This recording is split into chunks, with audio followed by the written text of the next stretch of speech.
제가 군대에 있을 때 선임에게 들은 이야기입니다. 전 후방 지역에 있는 광역시 방어여단에서 근무를 했습니다.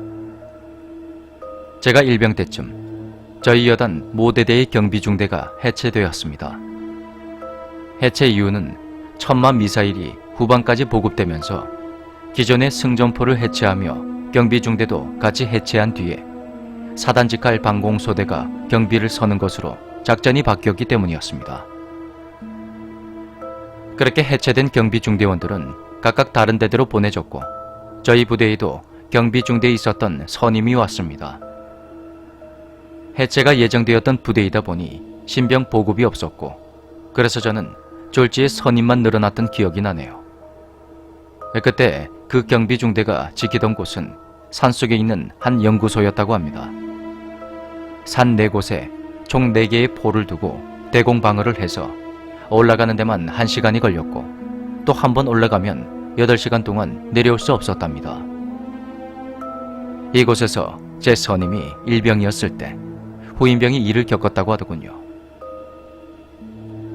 근무 시간이 길다 보니 4명이 올라가서 2명씩 교대로 근무를 썼고 나머지 2명이 쉴 수 있는 간이 막사가 초소 아래쪽에 있었습니다. 근무 교대를 할 때는 부사수가 깨우러 내려오는데 이것도 귀찮다 보니 그냥 문을 두드리면 선잠을 자던 부사수가 일어나서 사수를 깨워서 같이 교대를 하는 방식이었다고 합니다. 세포 앞에는 관리가 제대로 되지 않은 무덤 2개가 있었는데 그중 하나는 유독 작았다고 합니다. 제 선임과 후임은 평소처럼 12시에서 2시까지 근무를 마치고 막사로 내려와 선잠을 청하고 있었다고 합니다. 그렇게 시간이 어느 정도 지난 후 문을 두드리는 소리가 들려왔고 이병이 몸을 일으키려고 하는데 가위에 눌렸는지 도저히 일어날 수가 없었다고 합니다. 아씨 뭐고? 하필 이때 가위에 눌리노? 아, 선임들한테 뒤졌다 이제. 그렇게 후임은 온 힘을 다해 가위에서 벗어나려 했지만 아무리 노력해도 가위는 풀리지 않았습니다. 그러자 문을 두드리는 소리는 더욱더 크게 들려왔고 가위를 풀지 못한 이병은 그 소리를 그저 듣고 있을 수밖에 없었습니다. 문을 두드리는 소리는 더욱 거세졌지만 선임은 일어나질 않았고 이병은 여전히 가위에 눌려 낑낑거리고 있었습니다. 아씨, 그냥 들어와서 깨워주지 좀.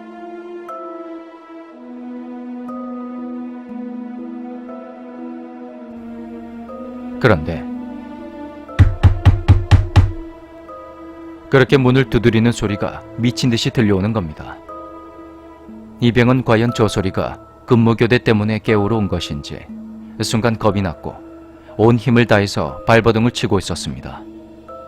그런데 갑자기 문 두드리는 소리가 멈추더니 누군가가 자신의 발목을 탁 잡더랍니다. 아시는 분들은 아시겠지만 전투화를 신고 자면 전투화 부분은 공중에 붕 뜨게 됩니다. 근무교대가 잦다 보니 이병은 전투화를 일일이 신고 벗는 게 귀찮아서 전투화를 신은 채 자고 있었던 거죠.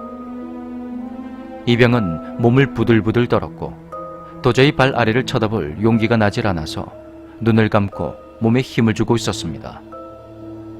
그런데 자신의 발을 잡은 손이 성큼성큼 다리를 타고 올라오는 게 느껴졌습니다. 그러더니 갑자기 가슴에 묵직한 것이 느껴지면서 그 손이 마치 애인의 뺨을 만지듯 부드럽게 이병의 뺨을 어루만지더랍니다. 잠시 그대로 있자 가슴에서 느껴지던 무게감이 사라졌고 이병은 이제 끝이 난 건가 싶어 눈을 떴다고 합니다. 그런데 자신의 머리맡에 피칠갑을 한 여자가 섬뜩한 미소를 지으며 그를 바라보고 있었다고 합니다. 그 여자의 손에는 똑같이 피칠갑을 한 아이가 안겨져 있었다더군요. 이병은 그대로 기절을 했고 다음날 선임들에게 욕을 엄청나게 먹게 되었습니다. 이병은 어제 봤던 그 귀신의 이야기를 했는데 그 이후로 그 이병을 그쪽으로 3근무 투입을 시키지 않았다고 합니다.